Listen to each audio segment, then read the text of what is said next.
Hi అండి, నేను విజయభారతి. మీకు ఇప్పుడు క్యాబేజీ బుట్టతో ఆమ్లెట్ చేసి చూపిస్తానండి. ఇందులో ఇంకేమి కలపనండి, ఒక క్యాబేజీ బుట్ట కలుపుతాను.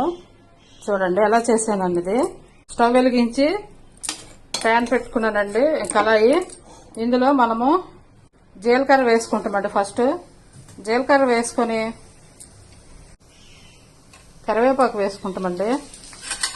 దాని తర్వాత పచ్చిమిర్చి వేసుకుంటామండి.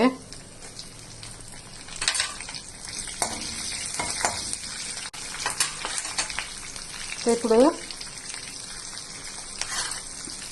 ఉల్లిపాయలు వేసుకుంటామండి. కట్ చేసి పెట్టుకున్న ఉల్లిపాయ ముక్కలు వేసుకున్నామండి. ఉల్లిపాయలు వేగిపోయండి. ఇప్పుడు మనము అల్లం వెల్లుల్లి కూడా వేసుకుంటామండి. కొద్దిగా దంచి పెట్టుకున్న అల్లం వెల్లుల్లి, ఇది పేస్ట్ కాదు, దంచి పెట్టుకున్నది అయితే బాగుంటుందండి. దాన్ని మనకి ఎంత అవసరం అంటే కారం కావాలంటే కొద్దిగా ఎక్కువ వేసుకుంటాము, లేదంటే కొద్దిగా అయితే సరిపోద్ది. ఇందులో కొద్దిగా పసుపు, చిటికెడు, కొద్దిగా మసాలా, గరం మసాలా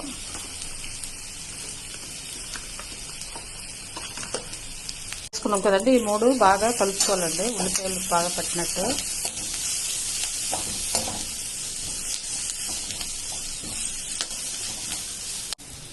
ఇప్పుడండి మనము ఇవ్వండి క్యాబేజీ బుట్ట సన్నగా తరిగి పెట్టుకొని కొద్దిగా బాయిల్ చేసుకుంటామండి. పసుపు వేసుకొని అలా బాయిల్ చేసుకున్న క్యాబేజీ బుట్ట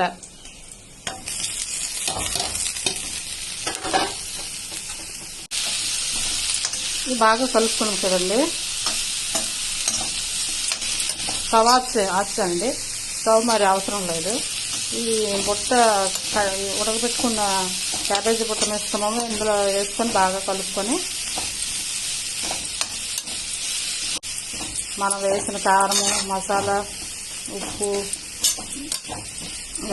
ఈ మిశ్రమం అంతా బాగా ఈ క్యాబేజీ బుట్ట మిశ్రమానికి బాగా పట్టించాలి. మిశ్రమాన్ని ఇటువంటి పక్కన మనము దోసపెనం పెట్టుకున్నామండి.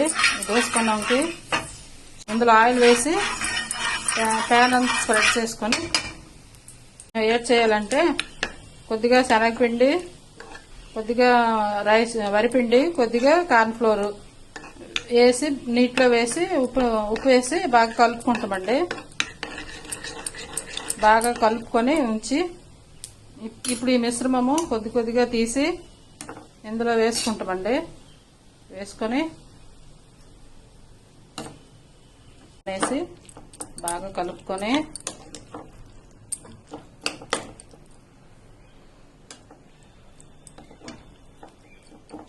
దీన్ని ఈ ఆయిల్ వేసేసిన ప్యాన్ మీద వేస్తామండి.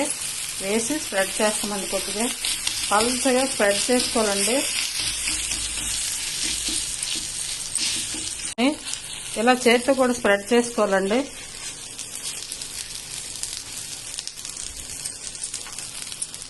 ఇప్పుడు మరి కొద్దిగా ఆయిల్ పైన వేసుకుంటామండి. వెనక్కి తిప్పేటప్పుడు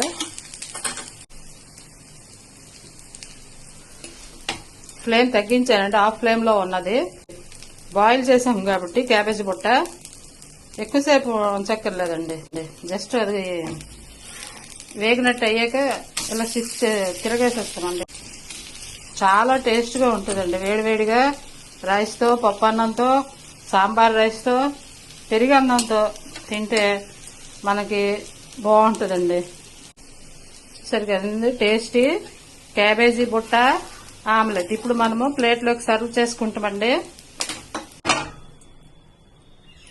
చూడండి ఎంత బాగా వచ్చిందో.